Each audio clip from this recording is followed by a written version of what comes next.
Well, a happy Thursday to you, top of the afternoon to you here on Northern Life. Got my buddy Ryan Half, got myself right over here. Hi. And upon first inspection on your shirt, Ryan, I figured that they were cumulus clouds that were on your shirt. But actually, now, second inspection, I noticed that, are they flowers? I think they're flowers. I think they're like plants, like impressions of flowers. Oh, yeah. Sure. That's a really nice shirt. Where'd you get that from? Lululemon. Lululemon. I know. I gotta do more shopping there. That's kind of cool. It's not cheap. No, it's not cheap. But everything I get at Lululemon is usually on the clearance rack where it's 50% off, so it's a little more approachable. I don't think they've got big guy sizes either. So they might. I don't know. You never know. I don't know. I have to shop just for hats or something like that. But even then, you and I both have big heads. So finding a hat for myself is quite hard. Yes, it is. But Mary introduced me more to Lululemon, and I go, I'm not going to spend $50 on a shirt, and I put it on, or even some of their pants or shorts, and I go, okay, that is good quality. That probably will last a lot longer than the things I usually buy. It justifies the purchase. Yeah. It's like, this is going to last for a long time. Let's do it. Us guys, it's hard to invest in ourselves in the fashion world, I think. I've got like the same 4 or 5 shirts that I just alternate between. I'd need to buy more shirts at some point. My socks always falling apart. Right? Yeah. Well, hey, before we get this show underway, let's get to a photo from one of our viewers on the Northern Life text line. A beautiful shot from the Big Bay of Lake Vermilion. A gorgeous scene, what appears to be the other night. Oh, the summer is here, man. It is beautiful out there. That's a beautiful image. I love Lake Vermilion. Have you ever been on the lake there, Ryan? I don't know if I've ever actually been on Lake Vermilion. Okay, it's pretty huge. There's a lot of different bays. It's not like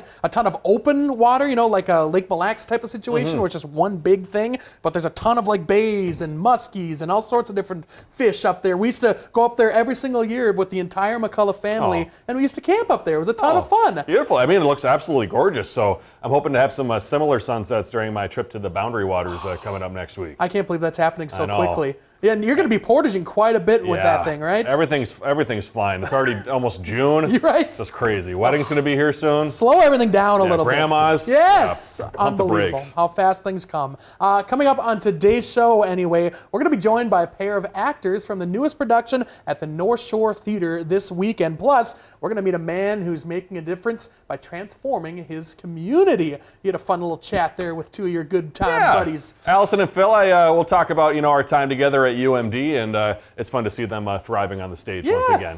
Well, hey, with boating season, as we were talking about, it's back in full swing, and the DNR is warning about a tiny threat that has a big impact. They want to stop invasive zebra mussels before they spread to more of our Minnesota lakes. So to help, there's actually now a specially trained canine whose job it is to detect them. So here is Canine Molly, who's using her nose to help inspect boats and catch what boaters may miss out there.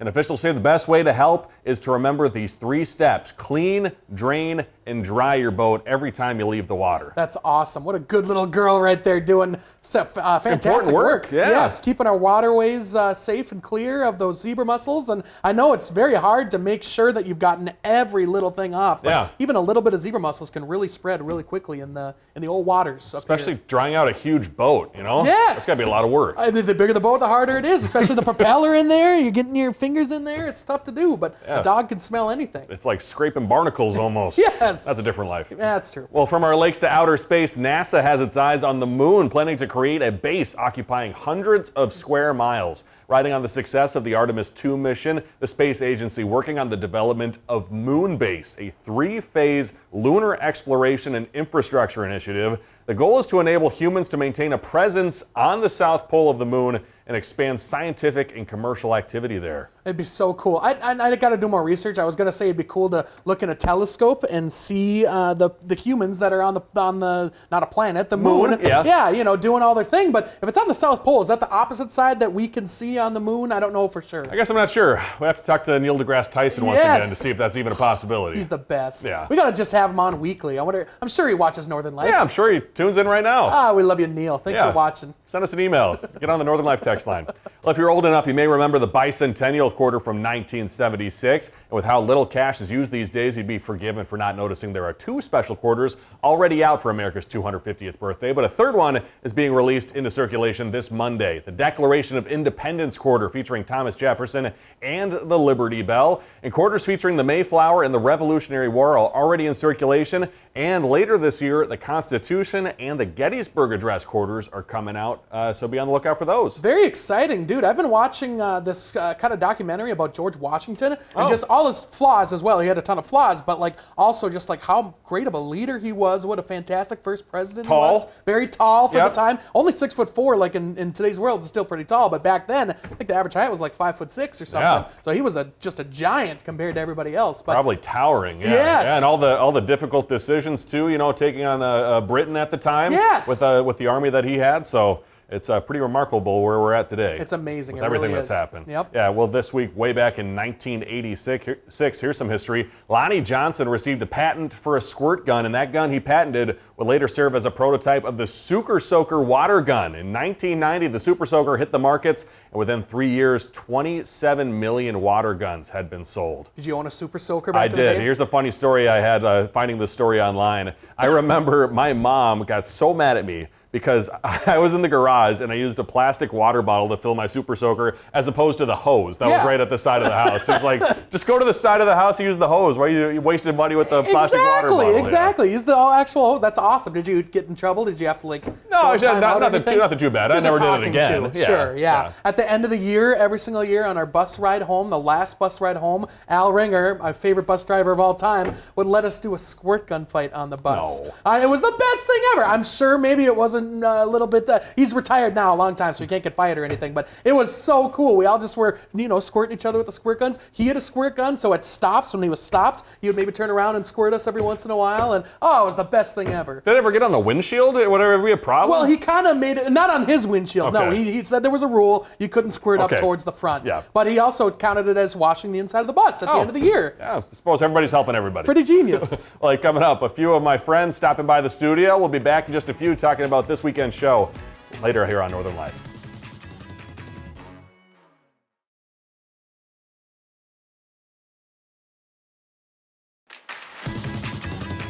Welcome back, everybody. Whether you're a diehard Shakespeare fan or want to discover a classic for the very first time, a slapstick comedy is delivering nonstop laughs this weekend over at Duluth North Shore. And here to talk all about it, we have Allison Enderle and Phil Holscher, who are not only my very good friends, they are also starring in the Comedy of Errors with the Duluth Playhouse. How you been, you two? You're doing so good. It's so strange. I was telling them, for the folks at home too, we went to UMD together in the theater department, and now it's fun to see you two on the stage over at the North Shore Theater. So let's first talk about the Comedy of Errors. William Shakespeare, obviously a great, but what is this show and story all about?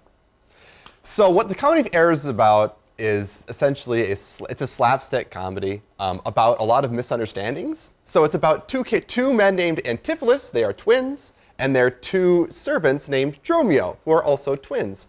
And a pair of Antipholus and Dromio of Syracuse visit the city of Ephesus, and they get mistaken for Antipholus of Ephesus and Dromio of Ephesus, and it creates all this confusion where one of the Antipholus' wives thinks that the other one is her husband, and people think around the town are like, you owe me money, right? And it's just very, very confusing. So it's hilarious for the audience because the audience knows exactly what's going on, and the characters do not. And that's what makes it funny.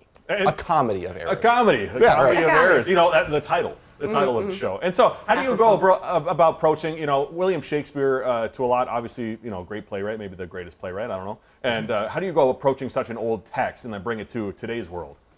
I think the one thing a lot of us had in common on the first day of rehearsal was how we all kind of feel intimidated by Shakespeare's text, and we have some people who have master's degrees. Phil's in pursuit of his master's degree. He just finished a Shakespeare course, but still all of us, even though we've been acting for so long, feel a little bit intimidated by Shakespeare's text and feel that there's some confusion there. So it's like, when everyone approaches it with this humility, it kind of feels like you can learn anything from it, I guess. There's not a right way to do Shakespeare. I think it's easy to get heady with it, but I think we all just are looking for the funnest way to perform this text and what feels like it is honoring what he wrote. And I'm sure there are a lot of folks out there who go, I don't know if I want to see a Shakespeare show. It might be, too old for me. What would you say to those folks who maybe are intimidated to be even audience members to come to a show like this? What I'll say is that if you go and watch some Shakespeare, when you watch this show, you're going to see that it is we are not acting high and mighty, like we're noble kings or anything like that. It is silly, it is ridiculous, and you will understand what's happening because of the action, because of what we are doing on stage. It's very clear. So an important thing to remember with Shakespeare is that you don't have to know what every word means, but there are those key words that you just understand and you'll get it. That won't be, when you actually go, that won't be a concern. I think you'll understand what's going on. And another thing too with comedy, the physical comedy, the timing of it all is also very important. How do you balance doing that, remembering to do that, and living in the moment while also focusing on making sure you're paying tribute to the text of Shakespeare? Totally, it's a lot about repetition and thoughtful, mindful repetition of.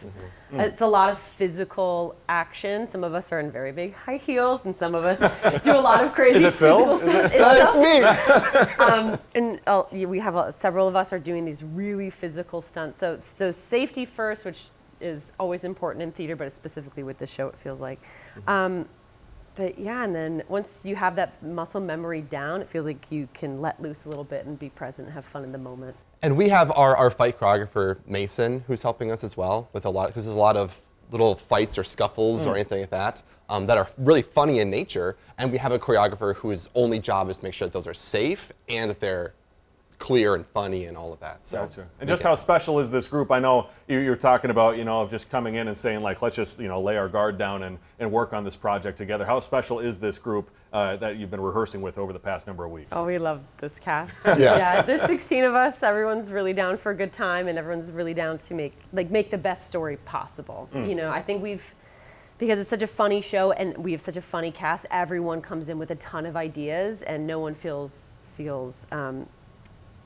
too sacred about any of their ideas. We're willing to scrap anything we need to make the best story possible, and the one that we like to tell the most, I guess.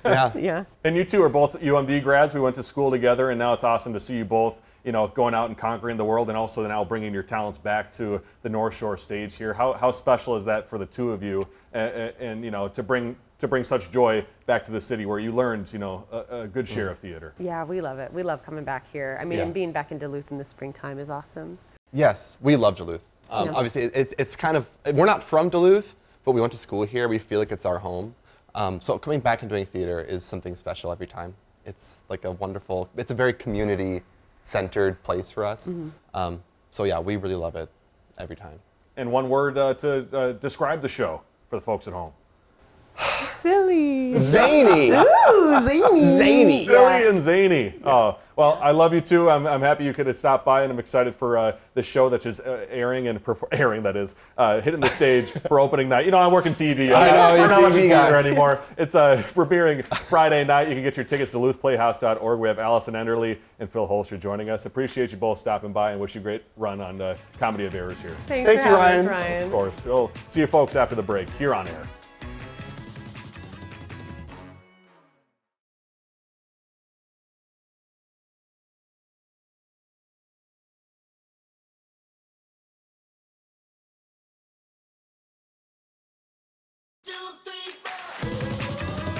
Welcome back, everybody. Wanted to take a moment to congratulate our awesome coworker and teammate, our evening director, Ryan Skorich.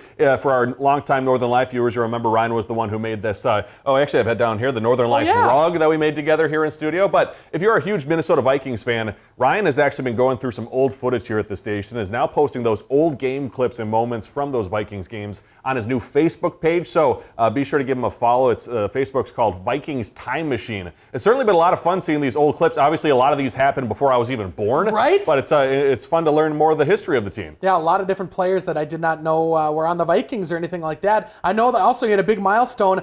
Dante Culpepper, I believe, liked his Facebook page. That's pretty cool. And liked one of the videos that he was in, which is really, really cool. Yeah, I think he said he's posting about 3 videos a day. So if you're a diehard Vikings fan, it's pretty funny to go through that time machine. Yes, and so far it's all been positive. None of the heartbreaks in Vikings history. Yeah, wait until that Blair Walsh video drops. That'll be tough. Horrible. Was the other one Ryan Anderson? Is that no, kicker? Ryan? No, something Anderson. I forget. Jeff Anderson? Gary Anderson. Gary Anderson. I think it was Gary Anderson. That's before our time. Yeah, what a horrible game. That's other heartbreak we didn't experience. Thankfully, but you watch it back and it's like, we were so close. Dang it, it's the worst. Yeah. But listen, whether it's detailing your car or cleaning out your closets, we all love a good before and after, and one man has turned that satisfying feeling into a viral sensation. Tina Krause sharing his story.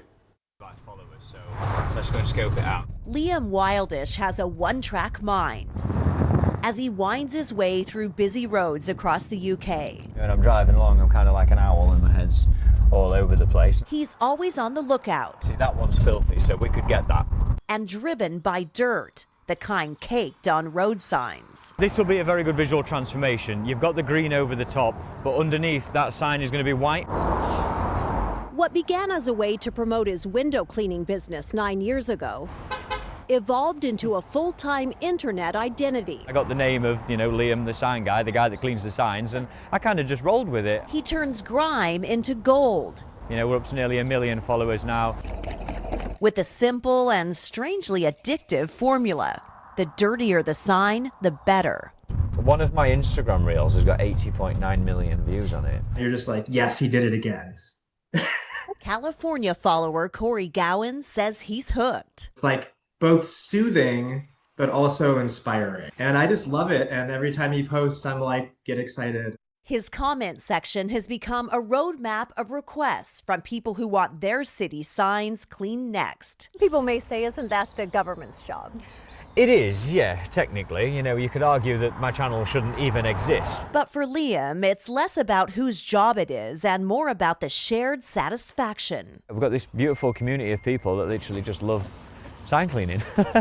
2,000 transformations later, he'll keep scouring the streets. Hopefully we can find one that's like really, really dirty. Because in the end, there's nothing quite like a fresh start. Tina Kraus, CBS News, Hertfordshire, England. That is really satisfying to watch. But do they have like a different brand of mud over in England? Because I've never seen a sign caked that much in our portion of the United States anyway. Someone having too much fun chucking mud or dirt at those signs. I wonder what it is about our brain that makes that so awesome. It's fulfilling. Yes, it actually it almost like cleanses your brain in a way. I don't know why that is. It might have to be something that we do a future story on. Yeah, perhaps. that'd be great. Like watching those power washing videos, or even folks who are really good at mowing their own lawn. Oh, so good. Or painting or anything. So much fun. So satisfying. Our director Shania said the rug cleaning too. Yes. Yeah, those are great. Well, stick around. We'll tell you what's happening online after the break.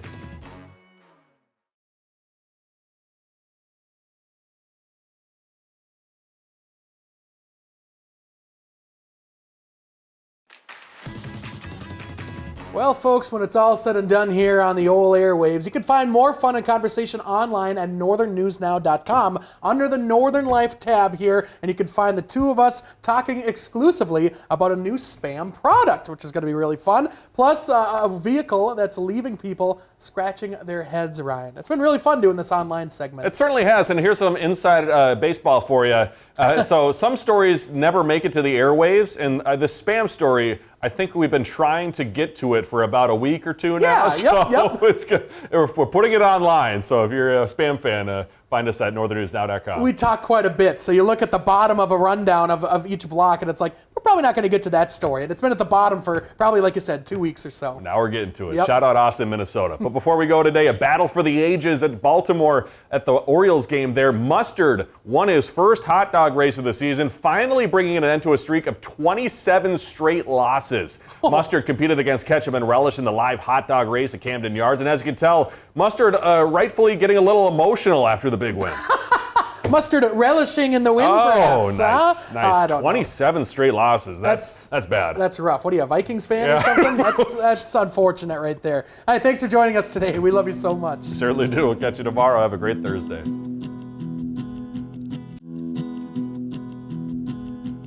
Find some time to throw a line, or just head outside to unwind. That's the life in the great North Woods. Hike or bike, whatever you like.